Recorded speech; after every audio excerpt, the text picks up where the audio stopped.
Welcome to DIYs and Coffee, a series where we'll make something together and then we'll do something coffee related. It's all in the name, so let's get started. I'm really excited for today's DIY project because it feels really unique and special with all of these agates.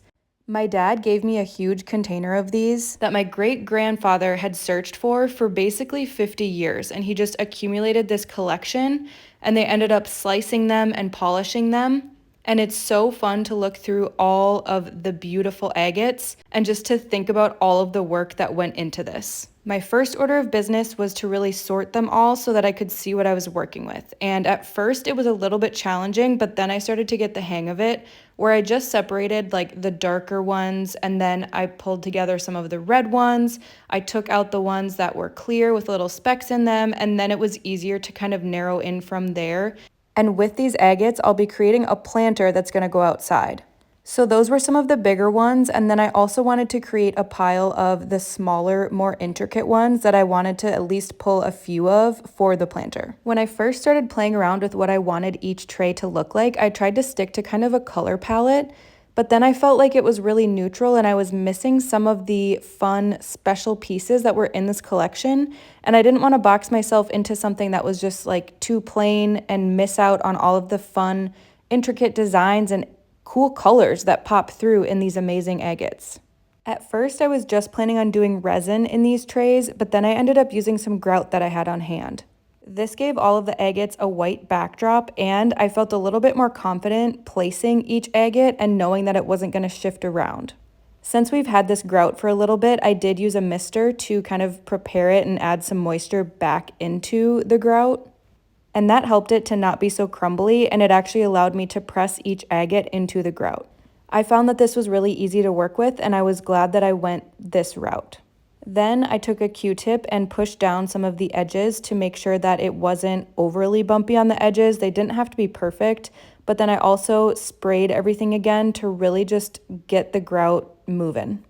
As you can see, that extra moisture actually did help it literally get moving, so I was able to push the agates down a little bit deeper and secure them even further. Since I had already done sorting, I saved some of them in little plastic baggies, but the rest of them are just kind of in order from darkest to lightest back into this container.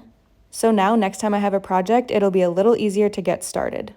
After 24 hours, I was pretty confident that the grout was hard enough to add a layer of resin.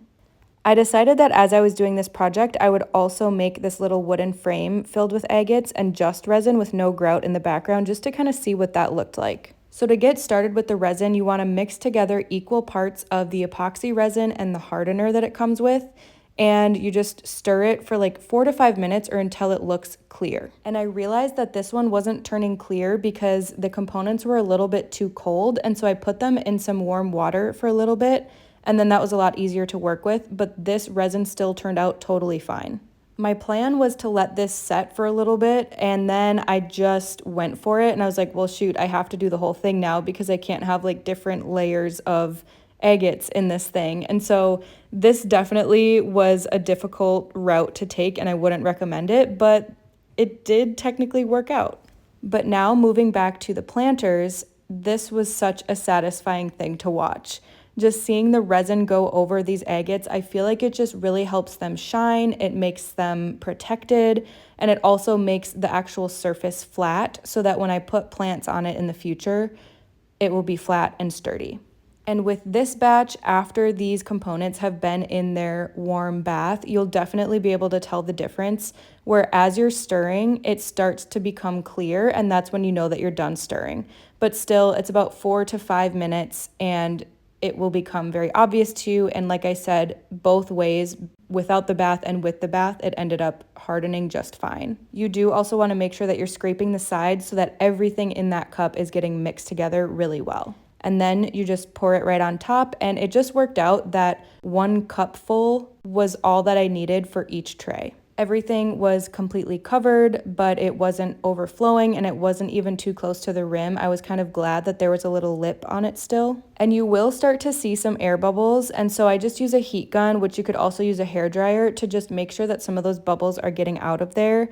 There were some little air pockets within the grout that ended up having some bubbles, and so I used a toothpick for those just like right away. And I do recommend coming back like after 30 minutes and then after an hour to do any more bubble popping that you need to do.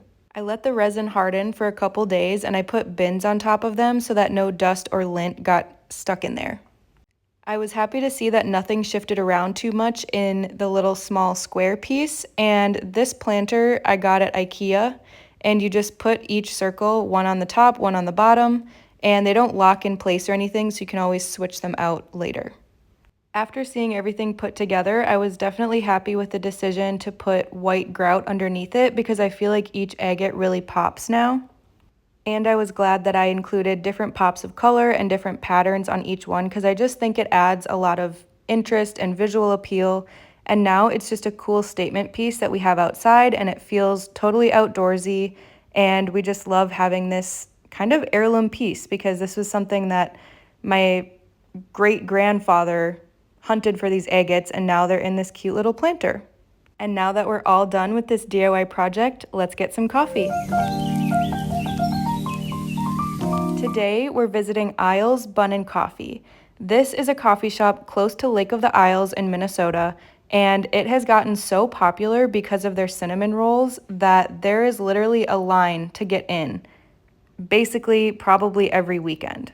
After standing in line for about 20 to 30 minutes, I got inside and got to see where all of the magic was happening. And I got a cinnamon roll and a puppy dog tail, which is basically the same as a cinnamon roll, but just smaller and kind of in a twisty format. And I got an iced latte along with everything, and we just sat outside and enjoyed it with scraps. We often like to make our own pastries at home, but this was just something that had gotten so much hype, and so of course we had to go check it out. And Scraps did get some of the frosting. It's safe to say that you can't really go wrong with a cinnamon roll, but this one was really good.